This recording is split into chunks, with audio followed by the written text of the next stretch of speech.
Après avoir découvert la notion de carrure à l'intérieur d'une œuvre musicale et de l'avoir mise en œuvre dans plusieurs applications, je vous propose aujourd'hui de partir sur la création d'ambiances sonores dans l'idée des films. Soyons clairs, on va partir d'une séquence un peu dramatique, un peu mystérieuse, et on va créer un petit bout de musique qui va accompagner ce moment, cette séquence de film. Ce second épisode va s'adresser seulement aux possesseurs d'iPad avec l'application GarageBand. Je suis vraiment désolé pour la limite de ce que cela pose et que je suis bien conscient que tout le monde n'a pas ce matériel-là, mais pour l'instant je n'ai pas trouvé d'équivalent sur Android ou sur Windows qui permettent aussi facilement de s'immerger dans une ambiance sonore et de pouvoir développer un discours, une histoire comme ça. Alors je vous invite quand même à consulter pour avoir les idées générales et la façon dont on va construire cela, puisqu'on va toujours se baser sur la carrure et construire notre petit bout de musique, toujours dans les mêmes règles d'ajout et d'accumulation basées sur les principes de carrure que l'on a découvert la dernière fois. On va commencer par toucher le petit bouton plus en haut à gauche, créer un nouveau morceau, et ensuite on va naviguer de cette façon pour trouver les Smart Strings. C'est l'élément principal qu'on va utiliser aujourd'hui, comme je disais, qui n'est que sur GarageBand, et là c'est donc iOS aussi. Alors il y a plusieurs modes de jeu possibles avec cette application, mais on va commencer par le premier qui nous intéresse nous, c'est ce petit panneau là qui s'appelle Autoplay. Alors on voit qu'il y a chords, notes, etc. On va sauter tout ça pour rentrer directement dans Autoplay. Alors je mets le petit bouton 1 et puis je vais toucher, on va voir ce que ça va donner.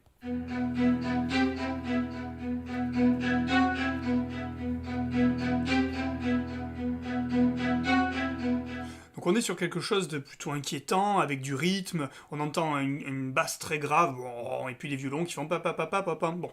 La question qu'on va se poser d'abord, c'est la carrure. Combien de temps dure ce pattern pour pouvoir ensuite en faire quelque chose? Donc on va ici démarrer l'enregistrement, et on va le démarrer. 1, 2, 3, 4, deuxième mesure.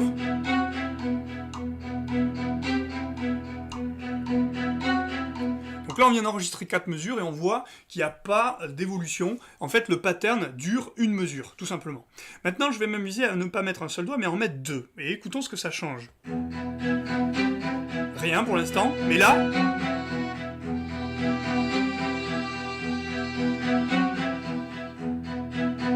Et ça reprend.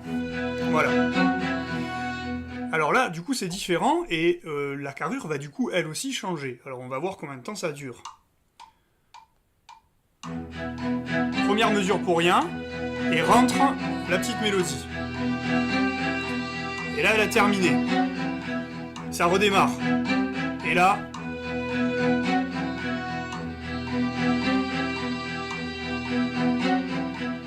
Voilà. Donc en fait le pattern lui dure 4 mesures. Le pattern, hein, j'utilise ce terme là, c'est pour dire ces petites banques de musique que l'on a et que l'on va déclencher avec les différents doigts. Donc le premier pattern dure une mesure, le second dure lui plutôt 4 mesures, mais on a bien envie de laisser un petit peu traîner, d'en faire presque 8. Et on va utiliser enfin 3 doigts pour voir ce que ça change.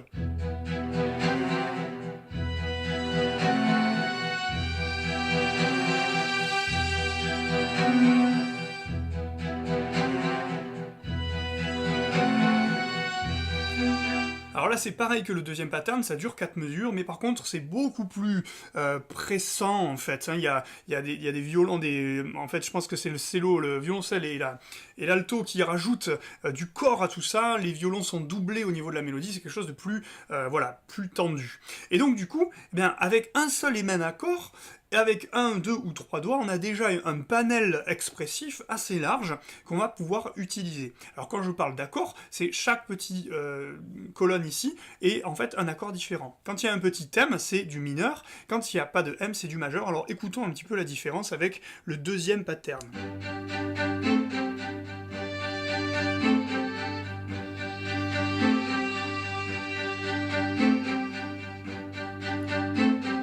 Voilà. Donc ici on a plutôt quelque chose de finalement lumineux par rapport à tout à l'heure où c'était sombre et inquiétant, mais quelque chose en même temps qui avance, qui marche, qui n'est pas statique en fait en quelque sorte. Donc là encore, une nouvelle palette expressive qu'on va pouvoir exploiter avec les 3 patterns différents. Autre élément, on peut s'amuser à désactiver ou activer certains instruments. Par exemple, ne mettre que le violoncelle et la contrebasse. Voyons ce que ça donne. Ah oui, c'est quand même tout de suite un petit peu inquiétant. Si je mets 2 doigts, on entend le violoncelle qui est plus présent. Et si je rajoute mon 3e doigt, Voilà. On va s'amuser à faire pareil, mais cette fois en mettant pour le coup que les instruments aigus, les deux violons et l'alto.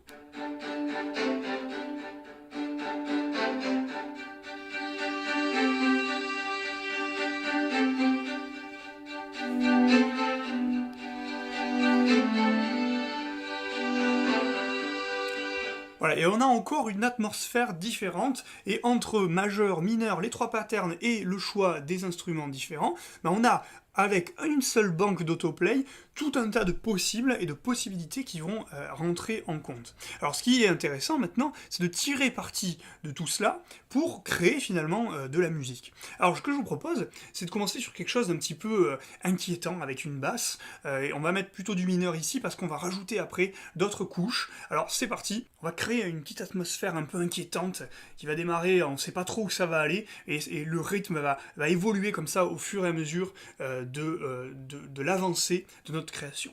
Alors je vais bien laisser le métronome ici, qui va faire mon clic-clic tout le temps, mais après, lorsqu'on va exporter, il va disparaître. Et je vais commencer juste avec ma contrebasse et mon violoncelle.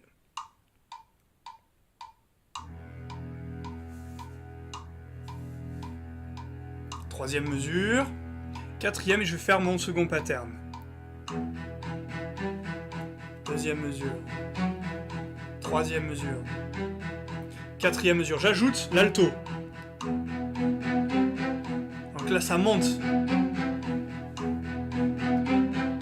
1, 2, 3, 4. J'ai ajouté le second violon. 1, 2, 3, 4.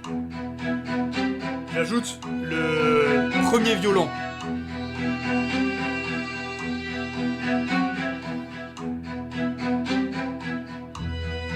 Là, je remets le pattern. Beaucoup plus intense.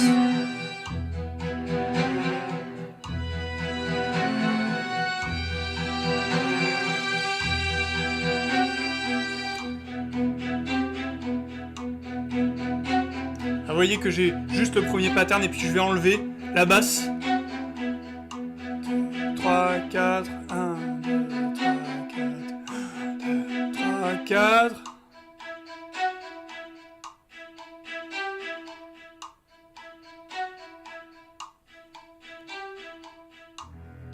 Voilà, et là ça reprend. Donc ici j'ai créé une musique qui est plutôt longue, hein, sur une séquence de films, c'est rarement aussi long, mais ça vous donne l'idée d'une évolution d'un discours, d'une histoire, avec un seul accord, et avec les combinaisons de patterns, et puis l'utilisation des différents instruments. Donc ça, c'est vraiment une première façon importante d'utiliser cet instrument Smart Strings. Mais ce qu'il faut vraiment préciser, et c'est hyper important, avant même de parler de changer d'accord, eh bien c'est qu'on a plusieurs types de patterns ici. Donc là, j'étais sur le 1, mais là, on est sur vraiment quelque chose de complètement différent. Je rajoute, on a une petite tension de plus, ça devient encore plus pressant.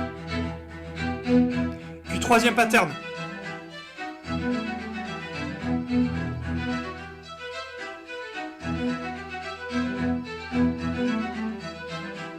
Pareil, dernière séquence, le pattern 4. Donc là, il y a une carrure très longue. Ouais, elle fait au moins 4 ou 8 mesures. Des instruments qui s'ajoutent. Voilà. Voilà, donc autant de possibles à l'intérieur de ces autoplays, toujours en pensant qu'on peut enlever les accords, pas les accords, pardon, mais les instruments, etc. Mais on va encore plus loin puisqu'il y a 4 banques différentes de sons. Là, on était dans moderne, mais il y a par exemple romantique. On va mettre là aussi un autoplay, hop, et on va avoir quelque chose de complètement différent. Alors, c'est pas très romantique parce que vous voyez que j'ai choisi M pour mineur. Je vais mettre quelque chose de plutôt majeur, donc sans le petit M. Écoutez.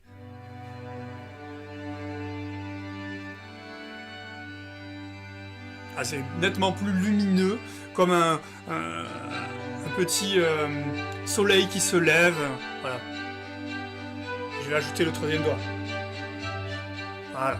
Alors là, on est dans quelque chose de complètement différent à l'intérieur, même du même instrument. Et donc on va pouvoir naviguer entre les banques, naviguer entre les autoplays, naviguer avec les différents patterns et enfin avec les instruments. Ça fait 4 finalement zones de possibles qui élargissent considérablement, encore une fois, les possibles. Alors, si maintenant je désactive l'autoplay, ben, je vais pouvoir jouer directement des instruments, comme ceci. Donc là, je frotte légèrement. Ou alors je tape juste, avec pizzicato. Ou alors je peux carrément frotter véritablement. Voilà. Selon où je vais frotter, je vais être plutôt grave. Ou aigu. Et là encore, je peux m'amuser à désactiver les instruments pour par exemple ne garder que le violoncelle et la basse.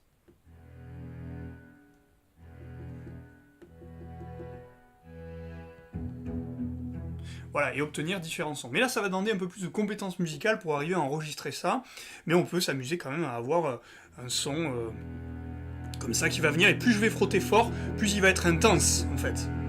Et si je reste figé ainsi, vous voyez que le son décroît naturellement, tandis que si je lève mon doigt, ça s'arrête un peu plus de façon abrupte. Donc si on veut juste avoir ce son grave comme ça, on va frotter légèrement, soit vite, soit fort, et puis on va laisser le doigt posé pour qu'il y ait un décrescendo naturel qui se fasse. Alors voilà, pour cette partie instrument. La dernière, je le montre, possibilité, c'est de choisir un instrument à la fois avec le manche. Alors on peut jouer comme ceci, mais c'est pas évident, donc on va aller chercher plutôt une gamme. Alors là, on rentre dans des considérations techniques et je ne vais pas les développer, mais sachez que c'est quand même possible.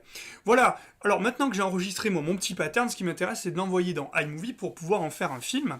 Donc là j'ai touché mes morceaux en haut à gauche, je touche sélectionner, je touche le morceau, je touche la petite flèche, et je vais avoir directement dans le menu déroulant iMovie, le voici, qui va donc envoyer mon morceau créé dans un film, soit donc un film qui est déjà créé, ce qui va me proposer le dernier film créé ici, ou alors un des projets existants, vous voyez qu'ils ne sont pas correctement nommés donc c'est impossible à trouver, ou enfin créer un nouveau film. Alors, si je crée un nouveau film, par exemple, je vais importer mon fichier son comme un fichier en arrière-plan. Un fichier en arrière-plan, c'est un fichier qui ne peut pas être modifié, et donc c'est plutôt embêtant, tout simplement parce que on veut par exemple pouvoir faire un shunt, ça peut nous intéresser de faire un crescendo, un décrescendo, mais aussi de faire des cuts, tout simplement. Alors, on va chercher une vidéo à importer, comme par exemple celle-là. Voilà. Et donc vous voyez qu'elle s'adapte automatiquement, puisque c'est en arrière-plan, à la durée de mon plan, mais on sait bien que ma musique est beaucoup plus longue que ça. Alors qu'est-ce que je vais faire? Tout simplement, eh bien je vais passer cette musique en premier plan. Et donc elle va devenir bleue, et dans ce cas-là, j'aurai la possibilité de l'éditer, et notamment de la faire, par exemple, raccourcir ici, ou encore une fois, ou par exemple de la déplacer. Voilà, ça c'est une possibilité offerte par le fait de mettre l'audio en premier plan. Si je la repasse en arrière-plan, vous voyez qu'elle va se remettre comme elle était tout à l'heure, et moi c'est pas ça qui m'intéresse. Donc voilà ici mon morceau. Maintenant le problème c'est que mon bout de vidéo était un petit peu trop court, alors je me duplique, et du coup je vais pouvoir étendre mon morceau pour l'avoir dans sa totalité, dans son entièreté de ce que j'ai créé. Alors j'ai un petit peu coupé, donc on va quand même regagner, voilà, la totalité de mon morceau. Et donc maintenant, je vais pouvoir illustrer la vidéo avec mon petit son, et on va voir ce que ça donne. Voilà, là, il y a quelque chose d'inquiétant, on ne sait pas, il va y avoir un monstre qui va peut-être arriver. Alors, le monsieur se pose d'ailleurs la question.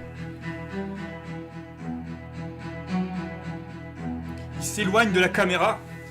Ah là là, il commence à avoir peur. Au secours! Il sait vraiment pas ce qui se passe. Bon, j'arrête ici, vous avez compris l'idée. Mais on a vraiment un climat qui s'installe et ça passe très très bien. Alors bien sûr, on pourra gérer les volumes ensuite, avec les fondus ici, ou donc le fondu qui va nous permettre de faire un crescendo ou un décrescendo au début et à la fin. Gérer les niveaux, parce que là j'ai coupé le son ici, mais je peux le réactiver, puis gérer les différents niveaux de son entre les deux. Voilà, on se retrouve prochainement pour un futur épisode, on va essayer d'en faire comme ça régulièrement. Donc n'hésitez pas à me poser toutes les questions que vous souhaitez, les barrières éventuelles que vous avez rencontrées, de façon à ce que je puisse préciser les futurs épisodes. J'espère que cette vidéo vous a plu, n'hésitez pas à partager, vous abonner et à commenter, poser toutes les questions que vous souhaitez, je me ferai un plaisir d'y répondre.